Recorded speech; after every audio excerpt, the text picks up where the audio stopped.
This morning I'm going for a walk to see if I can find a snake. I'm going herping. Herping is short for herpetology, which is like zoology, except it focuses more on, I think, reptiles and amphibians and stuff. Something along those lines anyway. I'm at the Winton wetlands, which is a bit of a hot spot for snakes because there's so much water and so many frogs, and it's black snake heaven out here, but they don't harm anyone. The current temperature has just hit 20 degrees, perfect for snakes. It doesn't matter what time of year it is, once that temperature starts getting up around 18 or 19 degrees, you'll start seeing snakes around. And when it gets really hot, up over 30, you sort of stop seeing them, or you see them late in the day. But during the day, like now, it's 10 o'clock in the morning, it's just hit 20 degrees, conditions are ideal. Now what I'm going to be doing is just walking around, just looking really closely where I put my feet around the logs and stuff. And along here there's a lot of old rabbit holes, and they seem to like to go in there. And one of the reasons this is a bit of a hot spot is black snakes are frog eaters. They love eating frogs, and as you can see, there's a lot of water out there in the main swamp of the Winton wetlands. I've just found my first snake.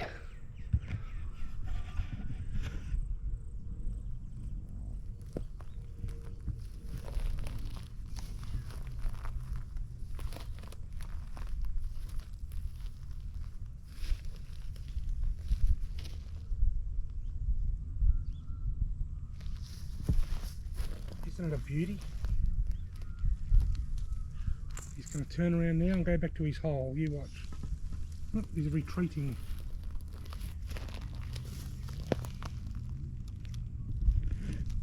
There he goes.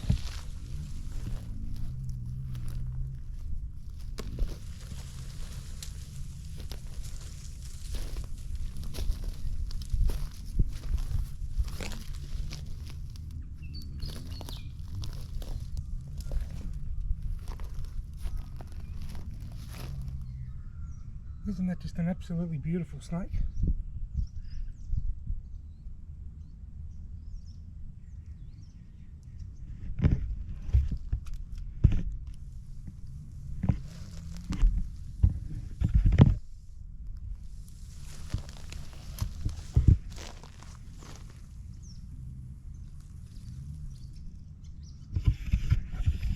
Awesome.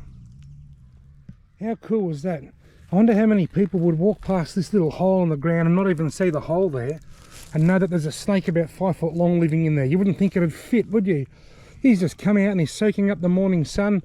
He's had a camera stuck in his face, so he's gone back underground, and I'll leave him alone now, and he'll come back out in another half an hour and soak up the sun again. Probably even forget that I exist. Right, well, we're off to a good start. I've been here 5 minutes and I've already found my first snake. Now, you would have noticed by the shadow in that video clip, which was right in the way, that I'm using quite a long selfie stick. That's because I love snakes. I love snakes. I'm a snake enthusiast, but I'm not a snake handler. What that means is I love them. I'm fascinated by them. I'm enthused by them. I'm enthusiastic about snakes, but I don't touch them. I'm not trained to touch them, and there's no need for me to touch them. If I went to touch that snake, I'd probably end up getting bitten and get very, very sick. And if it was a brown snake, I'd probably die. So I don't get too close. I just admire them from a distance. I watch them, film them, and then I leave them alone, and they come back out a bit later on. Even the ones that get really cranky, like the brown snakes, when they flare up and they have a go at the camera, they don't hold on to grudges. You know, they'll come back out in half an hour's time and start their day again. I'm just fascinated by them. I love watching them and studying them. I just think they're the most amazing creatures. And learning to love snakes has really helped me overcome my fear of snakes. When I'm fishing, I no longer fear snakes. I used to be so scared of snakes when I was fishing years ago, and now I'm not. I've learnt to love them and respect them and understand them just by going on these types of adventures like I'm doing right now.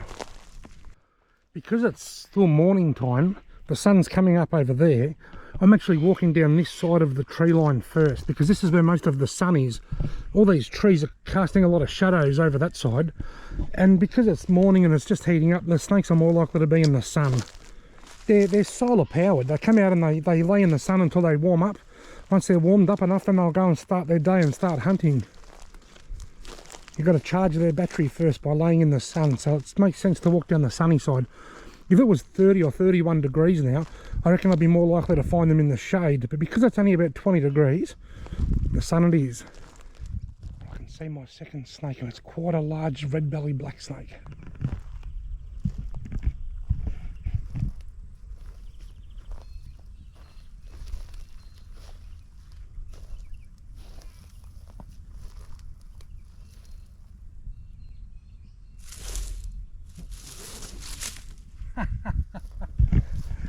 Did you see that?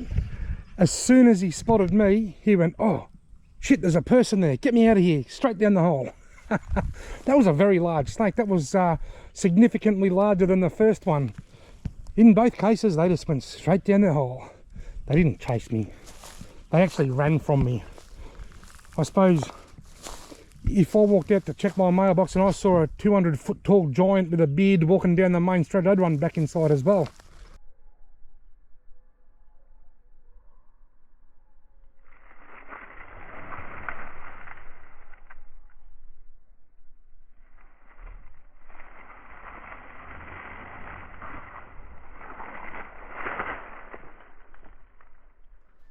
Something that often happens to me at this particular spot, because I see so many black snakes, my eyes are dialed right in there. They're tuned in to look for black snakes. Just something shiny and black like a bit of PVC pipe or something, because that's what black snakes look like. But every now and again there'll be a brown snake, and I'm not looking for brown snakes. And I normally get a bit too close to them and they take off, and as much as I love snakes, they frighten the life out of me.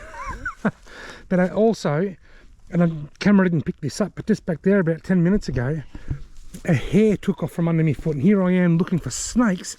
I'm looking for snakes and I'm thinking snakes. Next thing you know, a hair took off from right beside me. That gave me a bit of a shock too, I can tell you. I love this, one of my favourite pastimes. Good exercise, fresh air and nature. I've just found snake number 3, but he's out in the open. I'm not sure how I'll go sneaking up on this one, but we'll see.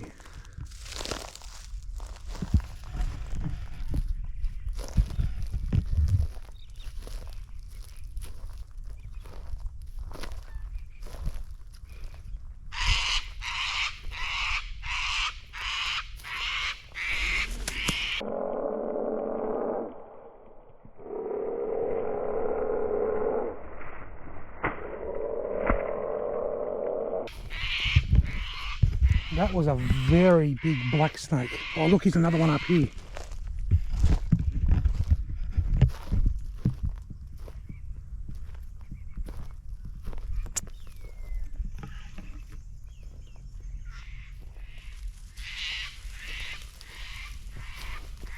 Isn't that a beauty?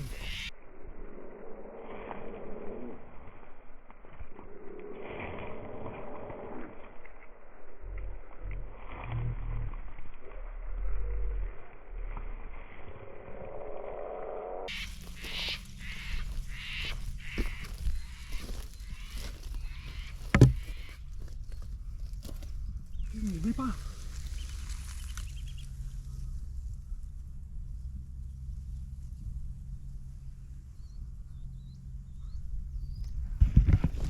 Awesome, the daily double. 2 in the same spot. That first snake on the lip of that hole was enormous. That was a huge black snake. This one here wasn't as big, but it was still a big snake. Anyhow, that's 4 I've seen now. And all they've all wanted to do is just disappear and go down their hole. I love this. This is just something that I just love doing. Check this one out. I reckon this is the same one that I just saw a minute ago that went under there. Wouldn't be... He's on the move.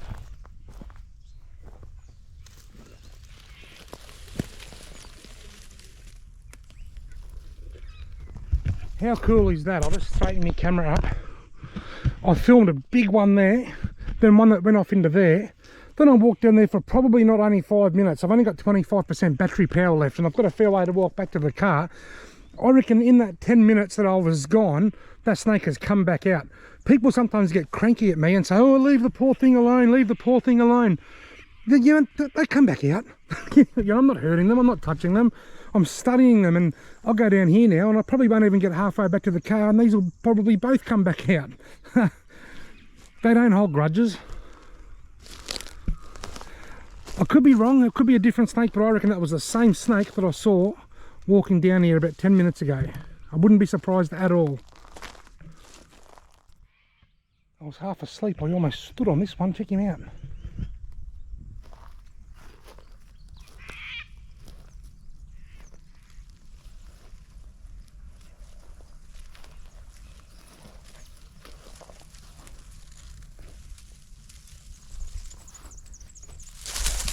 Settle down, mate. It's all right.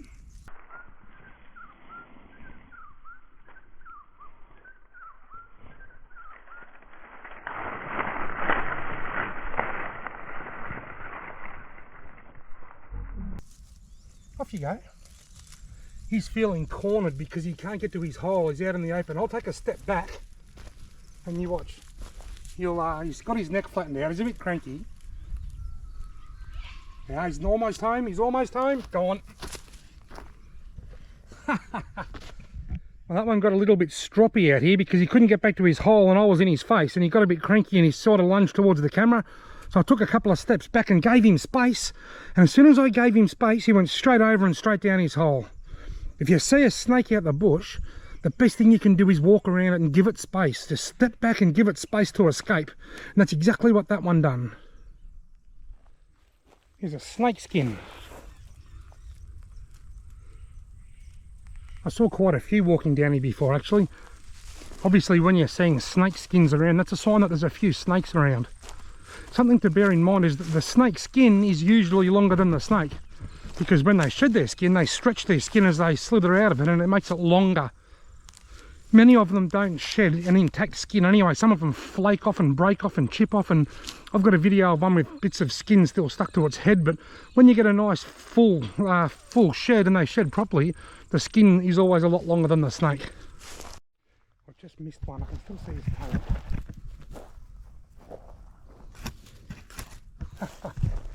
I didn't see him in time. He saw me before I saw him, and he got out of here and took off down that hole. Well folks, I hope you've enjoyed my little herping adventure over here at the Winton Wetlands. I love this place.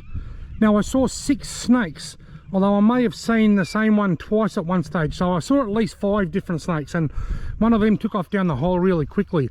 Now, you might think, wow, the Winton Wetlands has got a lot of snakes, and it has. But so has all the Australian bush.